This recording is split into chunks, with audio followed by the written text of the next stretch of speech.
Ben Hartley ran a design-build company in Ironbrook County, a place where hard work met old money on the same streets, and most people knew who poured which driveway.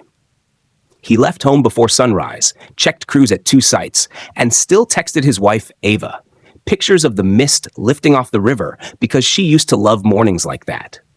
They had met 17 years earlier at a county fair, when her family name still opened doors, but the money behind it had thinned. They built a careful life, a white house on Magnolia Lane, a tidy shop full of tools, and their son Noah, now 15, who spent summers moving lumber and learning how to read a level. Lately, the quiet around the house felt different. Ava's errands ran longer. Her eyes slid away when Ben asked small questions. She brought home a handbag that looked expensive and said it was a clearance find. She said she was tired. He blamed the expansion, 12-hour days, late deliveries, 200 employees spread across 4 states. Then, 6 months ago, Ava said she was pregnant. Joy hit first, then a slow, heavy doubt Ben could not name. After years of loss, he tried to believe this was their turn. But Ava did not touch her belly the way she had with Noah. She kept to herself, moving through rooms like she was already somewhere else. Their doctor, Raymond Klein, a careful man who had known them since Noah's birth, ordered close monitoring. On a Thursday morning, Ben sat alone in a clinic hallway that smelled like disinfectant and lemon. His phone buzzed with site updates, but he could not focus. He watched the light shift across a framed watercolor of a barn and counted the minutes. In the exam room, gel shone on Ava's stomach while the ultrasound wand moved in slow paths. Dr. Klein's brow furrowed. The machine clicked. The printer hummed. Ava stared at the ceiling tile with the small crack near the vent and did not speak. Ben's stomach tightened the way it did when a joist felt wrong underfoot. The door opened. "Ben?" Dr. Klein said, voice even. "May we talk in my office?" In the small office lined with old medical journals and a photo of a little league team from years ago, the doctor did not sit. "This is difficult," he said. "The measurements do not match the dates provided. Conception appears closer to 26 weeks. Ben replayed the calendar. In January, he had been gone 3 weeks on a bid, calling home each night to say he missed her. Ava had said she was going to bed early. He felt the floor of his life shift, slow and sure. "I want to see the scan," he said. Back in the exam room, the gray images moved across the screen. Healthy growth, clear numbers. Ava held a tissue and stared at the floor. The machine clicked again, steady as a clock. No one spoke. Outside, a siren wailed far off, then faded.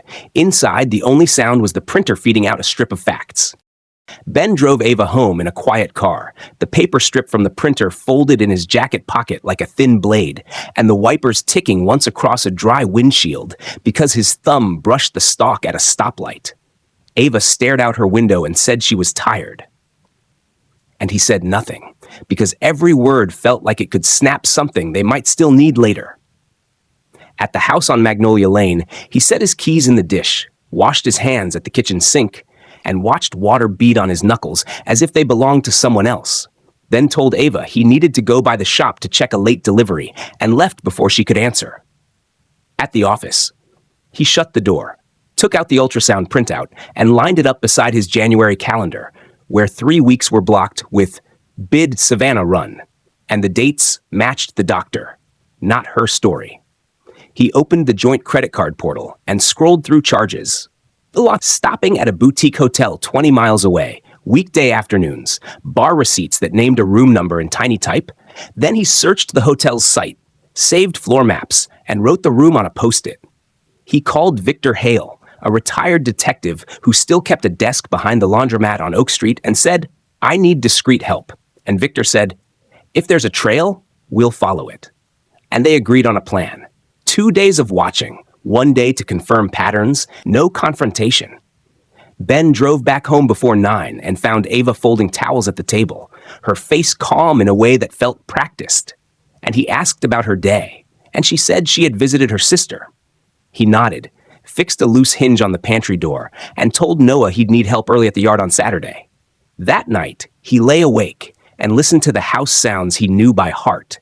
The soft click of the fridge motor, the sigh of the old maple against the eaves, and wondered how long he had missed the extra sound that mattered. Friday, Victor waited in a faded sedan across from the hotel while Ben handled site checks and read Victor's short texts between measurements. Target arrived 2:11 p.m. Met male, dark suit, same room as previous charge. Each note a small nail tapping into wood. Saturday, Ben took Noah to the yard, showed him how to square a frame without fighting the lumber, and kept his phone dark while Victor did the watching. Sunday noon, Victor slid a thin envelope across Ben's desk. Stills of Ava and a man in a blue suit entering the side door. Timestamps, a bar slip with both names barely visible, and a clear shot of the man's face, which Ben matched within minutes to a developer's profile from the Capitol, Lucas Donovan.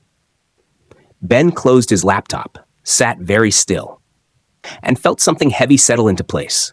Not rage, not shock, more like a level finding true.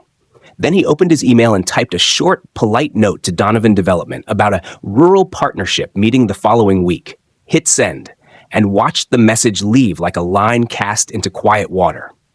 Ben arrived at the Cedar Hollow Club 5 minutes early, sat in a corner booth that faced the door, and slid a small recorder into the inside pocket of his work jacket, the fabric still carrying the clean smell of sawdust.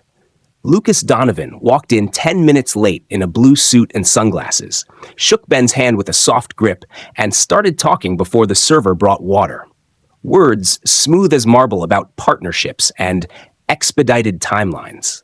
Ben asked plain questions, how Lucas handled wetlands, soil tests, permit delays, and then let silence do its work until Lucas filled it with bragging, saying some reviews were managed, some checks greased, and that progress beats paperwork. All of it caught by the tiny mic against Ben's ribs. When lunch ended, Lucas suggested a site tour. See how we work up close. And Ben agreed, naming the next afternoon, then walked out to his truck and sat with both hands on the wheel until his pulse slowed like a motor settling to idle. The following day, Lucas met him at a rural project where dozers idled near a flagged drainage swale. And Ben took notes like any builder benchmarking another crew. Missing silt fence in 2 runs.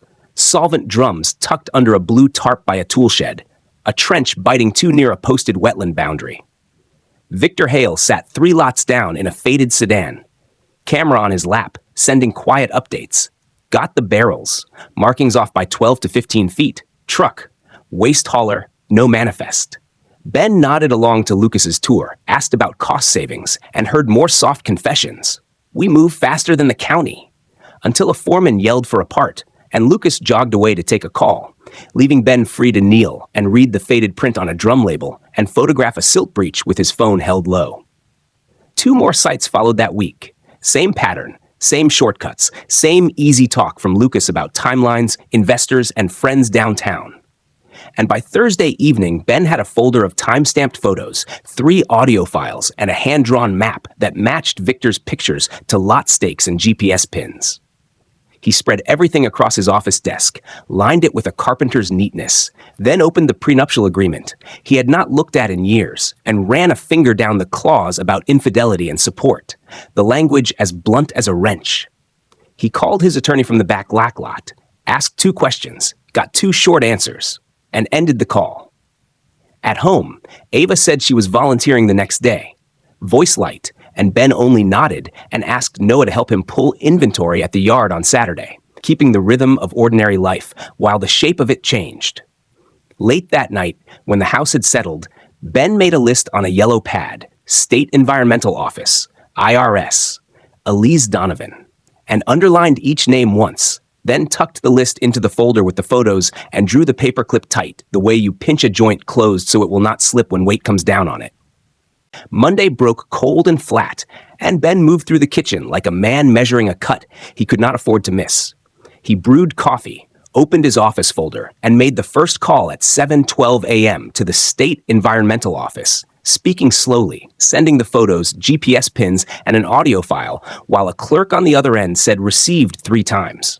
At 7:41 a.m., he called the IRS tip line, read dates and figures from Lucas Donovan's bragging, and uploaded bar slips and write-off notes. At 8:05 a.m., he dialed a 3rd number and listened to a calm voice say, Elise Donovan. He introduced himself, said he had evidence, and asked to meet. By 10 a.m., they sat at a small table near the window of a quiet cafe. Elise wore a dark coat and a look that said she already knew too much. Ben slid the thin envelope across. She read each page without rushing. Hotel stills, timestamps, Victor's affidavit, ultrasound dates, and closed the file with both hands. "Thank you," she said, steady. "I'll file today." Ben nodded once and left. At noon, 2 white SUVs rolled onto Donovan's South Tract. Men in windbreakers fanned out, and a foreman stopped shouting mid-order as agents lifted tarp corners and photographed drums. An hour later, a dump truck driver was turned back at the gate for no manifest. At 2:18 p.m., a bank alert flashed on Lucas's phone somewhere in the city, and 3 accounts locked in sequence. Ben did not watch from a fence line. He drove to a site of his own, where Noah's summer handprints were set in an old slab, walked the perimeter, checked a fence tie, and waited for his pulse to settle. At 4, he parked in front of the house on Magnolia Lane. Inside, Ava hummed over a pot on the stove, shoulders soft, as if the morning had been ordinary. Ben set his briefcase down, took out the manila folder, and placed it on the table between the salt and the folded dish towel. "What's this?" she asked, voice small and bright at once. "Proof," he said, "of where you were, with whom, of when." She opened the flap, touched the top photo as if it might be warm, and did not look up. The phone on the counter lit. "Lucas, everything's falling apart. Call me now." And she flinched. Ben set 2 fingers on the screen and pushed it away an inch. "You have until Noah gets home to pack," he said. "The prenup stands. You know the clause." Her mouth opened and closed. "What about the baby?" "That child is not mine." The room went very quiet, except for the soft bubble of the pot and the faint tick of the wall clock. Ava folded the photo back into the folder like putting a note into a box, rose, and walked down the hall without a word. Ben lifted a small stack of pastel paint samples from the counter, the ones they had once left there for a nursery, and dropped them into a cardboard box in the garage. He taped the lid, smoothed the seam, and waited, listening to the slow roll of suitcase wheels across the hardwood and the creak of the front door just before the bus brakes sighed at the corner.